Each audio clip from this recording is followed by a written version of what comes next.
Good afternoon. It is Wednesday, April 22nd. Eric, the Big E Arnold here in the Sports Barn again.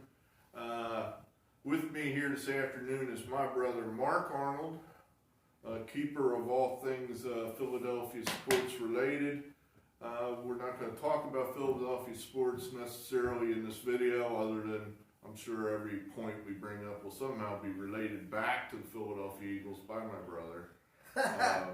What do you think of the virus? Well, when the Eagles do this, that, and the other thing, that's kind of that.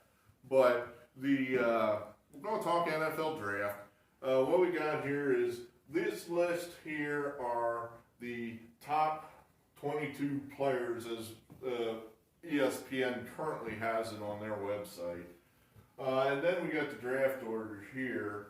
So I thought what we do is just kind of go down the list of players, and I can tell you what little I know about these players and who impresses me and who does.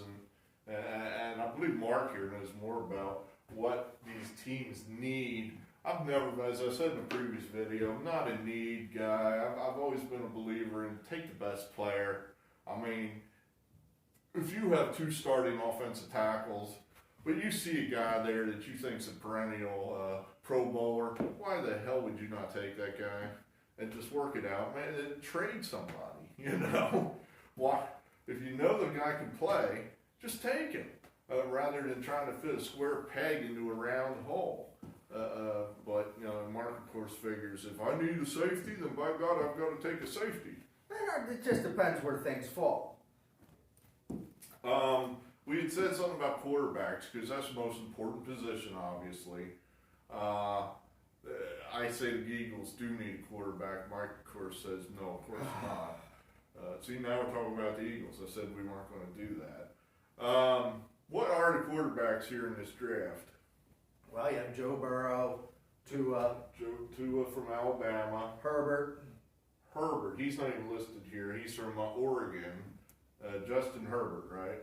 Yep, and Jordan Love. He actually did make the list here by ESPN.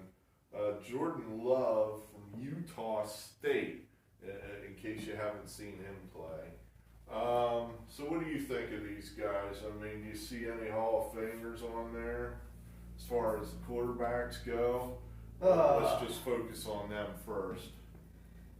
It's so hard to say a Hall of Famer. I mean, I don't think anybody. Well, let's just lessen expectations a little bit. How about just like a above average 10-year starter? How about that?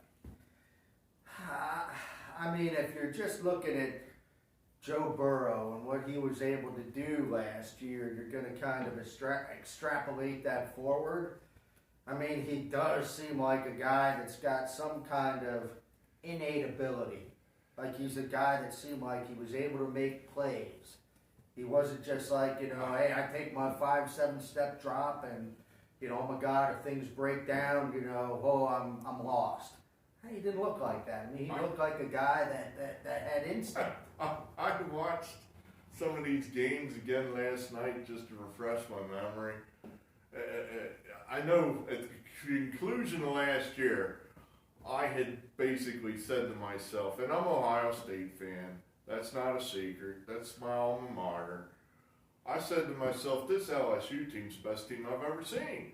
I've never seen anything like this. They cannot be stopped. So I watched some of these games last night. I watched the LSU-Alabama game, not the whole thing, but the 40-minute clips that some other YouTube guy put together, which is a very nice channel, by the way, guy, whoever you are.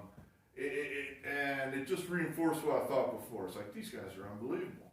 I mean, Burrow was just so incredibly impressive to me. I think the thing that impressed me the most about this guy was his mobility. He would do a lot of the Tom Brady-esque type stuff, get the ball out quick, and he was pretty accurate. And he didn't just throw it into coverage. It seemed like, I guess it's possible that there was no coverage. In other words, his scheme was so great and his receivers were so awesome that he never had a problem throwing it to a defender because the defenders were never close enough to his damn receivers to catch the ball. I'm not sure I believe that. I think it was a function of him where he was able to find that open guy. But if something broke down, that dude made play after play after play with his legs. Very, very impressive. So I guess Cincinnati, they got the #1 pick. They need a quarterback. I don't think they should overthink it. I mean, to me, that sets these guys up for 10 years. Yeah, and I've seen sure he'll nothing that says that that's not going to be the pick. Yeah, I'm sure he'll fall down a flight of steps or something 3 days after he's drafted, because that seems to be Cincinnati's luck. But other quarterbacks, not nearly, in fact, not impressive to me at all. Tua did not look good at all in that LSU game.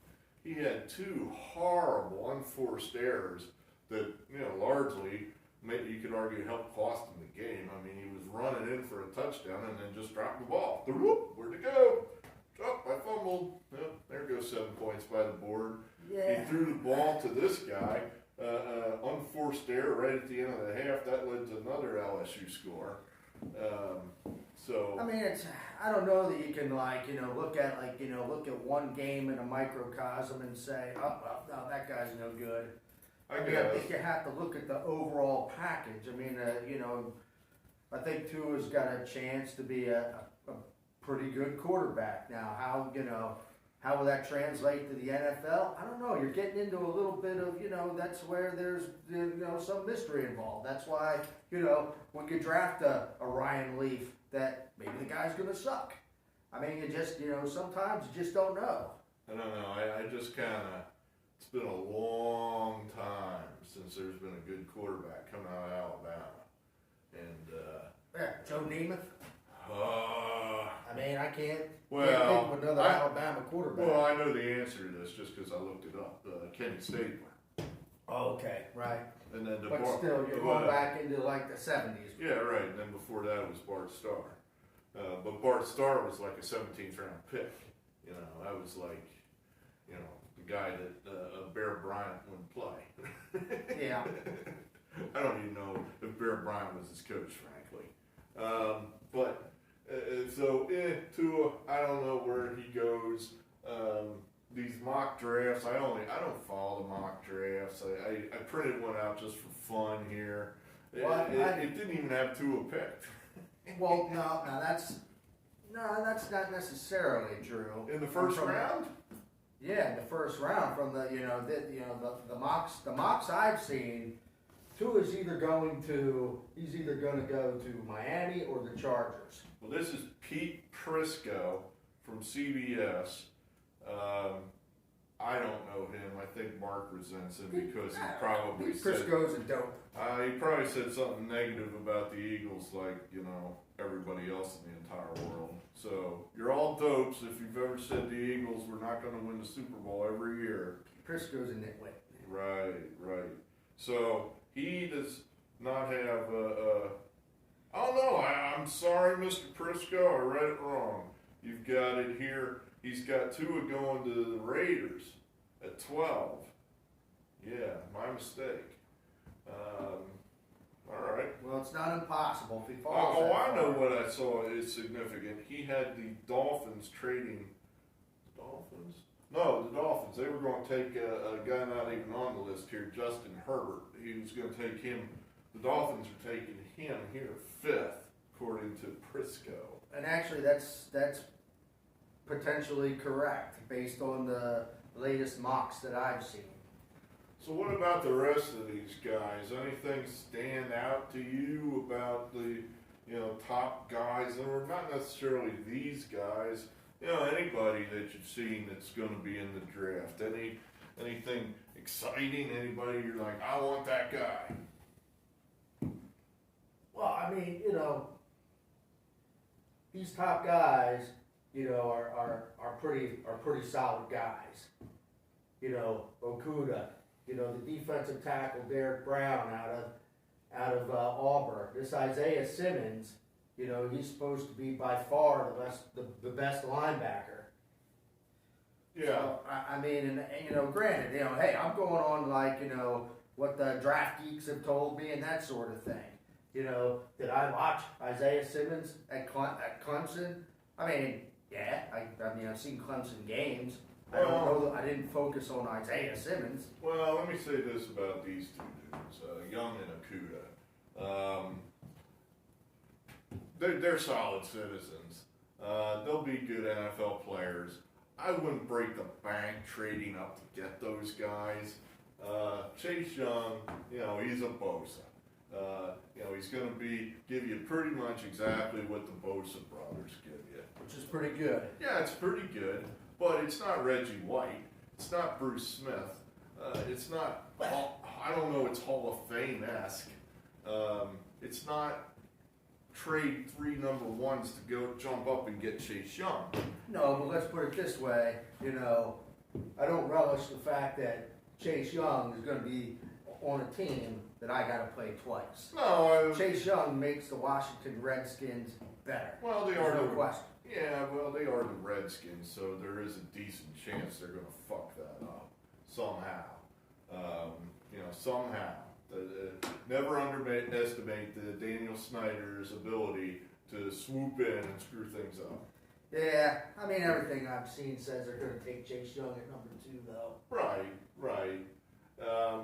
I watched, like I said, that LSU Alabama game. The Alabama receivers I was unimpressed with. The guys that seem to be doing the damage for Alabama in that game are guys that are going back to school. Waddle and Devontae Smith, is that his name? I believe the so. Underclassmen. I mean, Waddle had a great punt return for a touchdown where LSU just smacked him right in the mouth, and all he did was just wobble a little bit. Then he took it right up the sideline, touchdown against the best team I've ever seen. I mean, these guys, you know, Judy and Ruggs, they're still good wide receivers. Oh yeah. I mean, the question with Ruggs is he didn't exactly have a lot of catches per game. Right. So, you know, if you're looking at Ruggs, you know, hey, Henry Ruggs is going to be, you know, he's going to be my Deshaun Jackson. He's going to be a number 1 receiver. You know, well, you know, you have to see how that translates. You know, I certainly look, if I was the Philadelphia Eagles and, you know, Ruggs fell to 21, yeah, I would expect him to take Henry Ruggs and then fill a need. This guy did not look good at all. ESPN and their top 50 players had 2 Alabama defenders, so I was watching those guys during the game. Xavier McKinney and then a cornerback also for Alabama. Well, both those guys looked terrible. LSU scored 40-some points. There was one play in this game where the LSU running back, Hilaire, just totally dusted this guy down at the goal line. He's coming off the edge. He's got a clear shot at the guy. He's unblocked. Hilaire takes the ball, spins. All he comes up with is air, and the guy walks in for a touchdown. So we don't want Xavier McKinney. Instead, the guy we want is Hilaire, the running back from LSU, and he's not even on here. He should be. To me, there are 2 running backs that you would be looking at in the draft. And you know I'm all about all-day J.K. I think J.K. Dobbins out of Ohio State is every bit as good as Ezekiel Elliott. But Hilaire was just incredibly impressive to me in the LSU footage I saw. My God, that guy would just break tackle after tackle. It wasn't like a function of his huge offensive line making gaping holes that you and I could waddle through. He was just smashing through people, running under them, getting around them, getting that extra 2, 3, 4, 5 yards.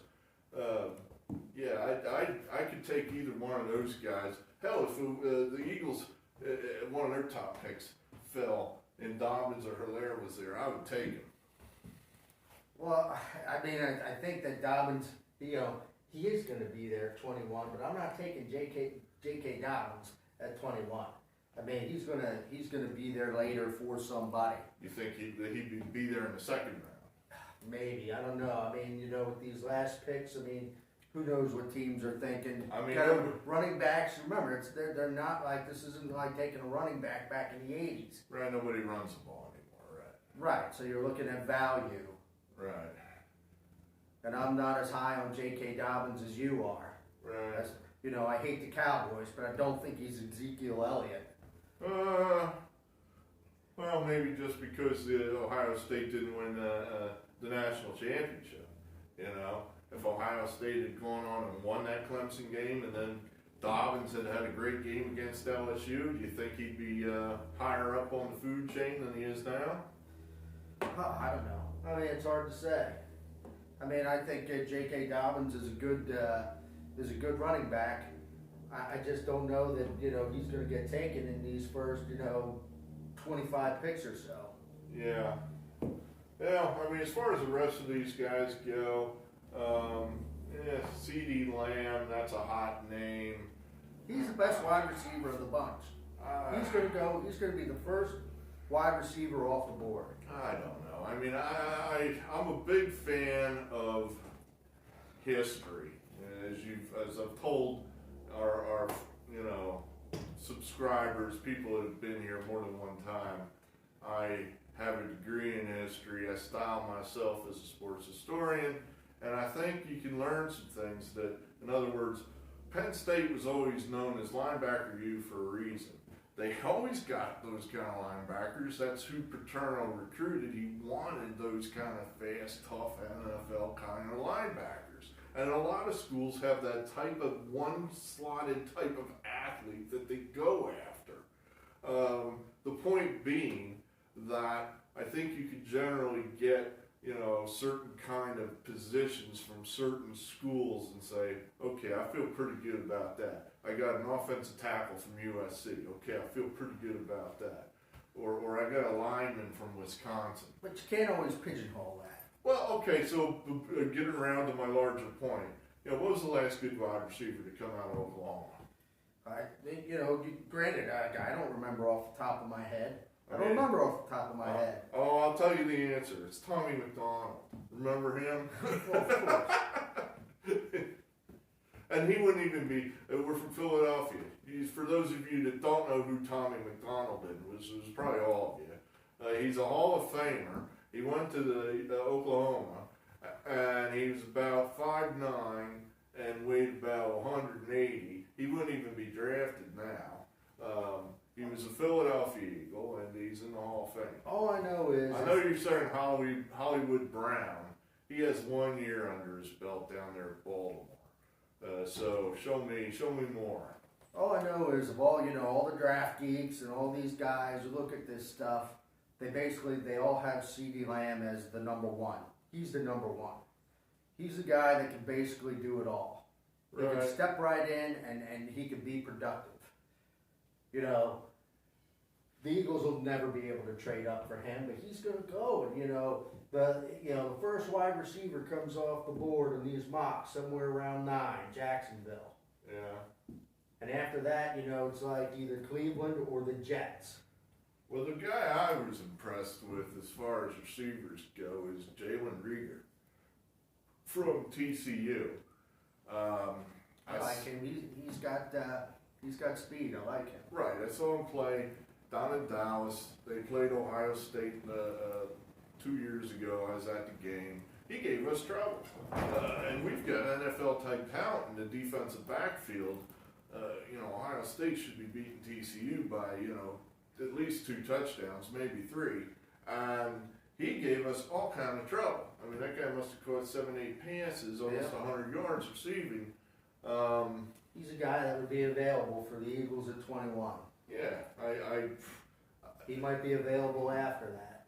So I think there's value further down than not necessarily focusing on, these guys. The guys from Alabama who have 2 other, and I mean, this time next year we're going to be talking about Devontae.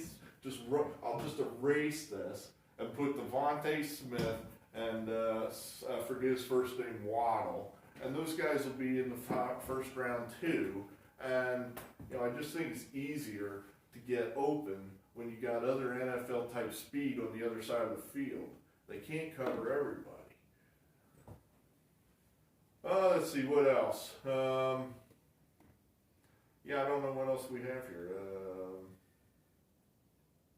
Well, I mean, if you're, Justin Jefferson. Now, this is a guy that might be available for the Eagles at 21. And I kind of, he's ranked as kind of like the fourth, like you have your first three, you have CeeDee Lamb, Judy, and Ruggs. Those are basically the first three ranked guys. And then, if you listen to the Draft Geeks, after that, there's just a little bit of a fall off.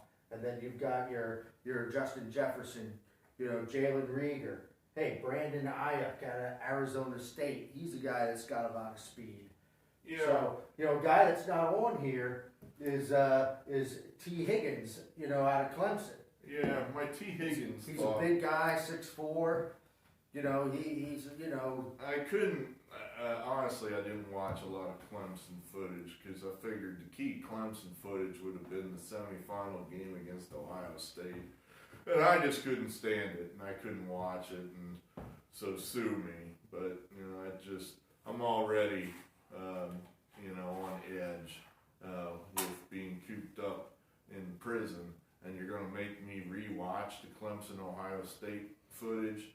That could lead to bad things. So I didn't watch it. One of the receivers in that game, I think, didn't play, or the Ohio State hit him in the first series or something, and then he was out. And I can't remember if that was T. Higgins or not. But at any rate. The one thing that we should talk about here, and maybe I know a little bit more about this than you do, are the potential trades. Teams that are looking to move up. Oh, sure. I've heard that, Atlanta, they're looking to move up. Now, I don't know if they're not necessarily looking to move up and take a wide receiver, but they might be looking to move up to take some defense. There's a big rumor that Miami's trying to get up to number 3.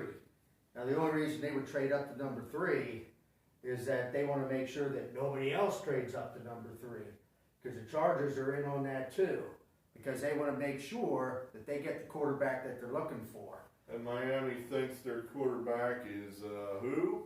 Well, the latest stuff I saw is that they're in pretty hard on Herbert. Yeah. So if they really like Herbert and they feel like, well, we're afraid the Chargers are going to make that move, I think that would be a reason for them to make a move. I think that is just dumb. It just feels like, you don't have a quarterback. Honestly, I'm not sure if Miami would know a quarterback if it played on their team. It is not now the going quarterback at Tennessee here, Tannehill. Didn't they just basically cut him? Tannehill. Yeah, he's from Miami. He played at Miami. Yeah, but you're talking about Miami. Miami just basically let him go. Right. Yes. Right, and now he's the next flavor of the month at Tennessee. Right, they just signed into a big contract. Right, so I'm questioning whether Miami even knows what a quarterback is. I know they traded for Josh Rosen, and I guess now they're the second team that said Josh Rosen can't play. Right. So I don't know. Maybe that makes it unanimous. Maybe it's true. Now the one rumor I had seen, and admittedly I only saw it once, but New England moving up to take Tua. Yeah, I'd heard that they wanted Tua. Now I've seen them mocked here taking Jordan Love. Well, Utah State, if they just stand pat. Well, I don't know who their quarterback is right now. Outside of Burrow, I'm not thrilled with the quarterbacks in this draft. However, if I was Bill Belichick, and I'm however old I am, 60s, upper 60s, and I'm going to hang around, well then, goddamn it, I need a quarterback. Yeah.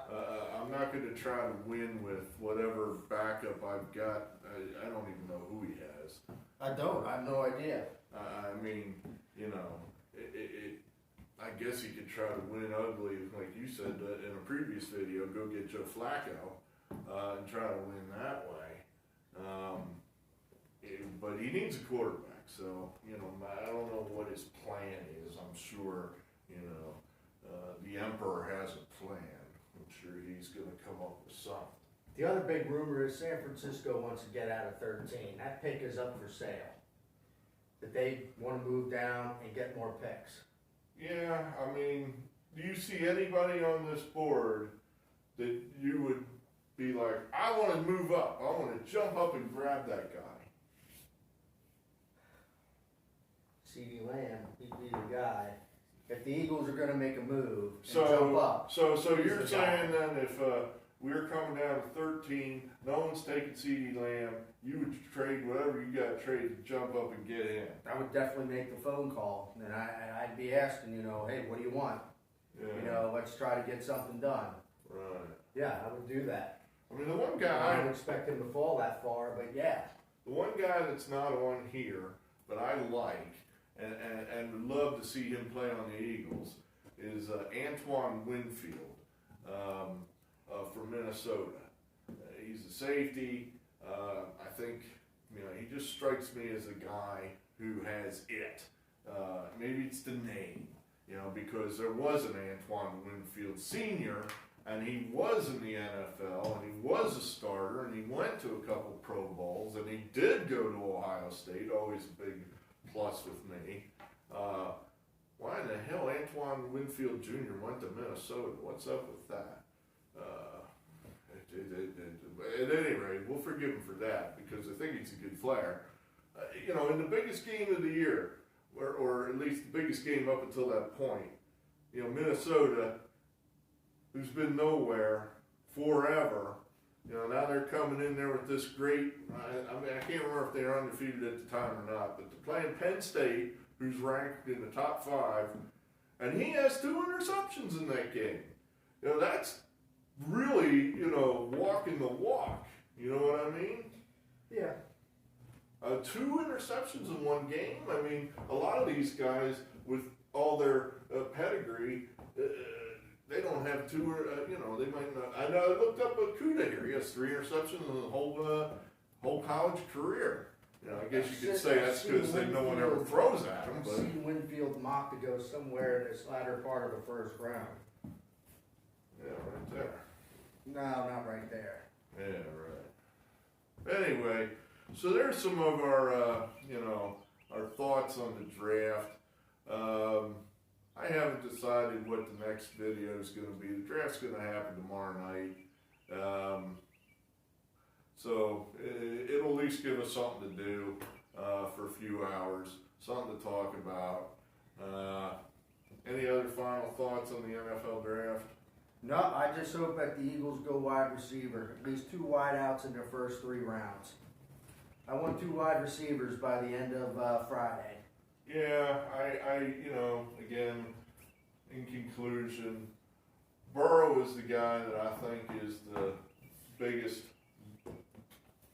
game changer, if you will. I think he's going to step right in and within a year or 2 make Cincinnati relevant. Everyone else is, you know, some solid citizens in here. Maybe there's some Hall of Famers in there, but if they are, I don't know. I don't see it. I'm sure no one ever really does. You know, I wonder how many people, like in the mid-'80s, said, you know, Bruce Smith, you know, he's going to be a Hall of Famer. Reggie White, this kid out of Tennessee, you know, this is a definite Hall of Famer. Yeah, there's always surprises, so, you know, we'll kind of see what happens. I mean, and those 2 guys I just mentioned, they were both picked in the top 5 picks. But I don't think anybody was like, wow, you know, it's a lead pipe cinch to be a Hall of Famer. So, you know, I wonder what the last guy that came out that we all said, this guy's a lead pipe cinch to be a Hall of Famer. So this is the part where he says Carson Wentz. But see, he doesn't even believe it. He doesn't even believe his own bullshit anymore. No. I never said Carson Wentz to be a Hall of Famer. I just knew he was a franchise quarterback. right. All right. That's enough of that. Thanks for being here, and we'll talk to you again. Eric Arnold, out.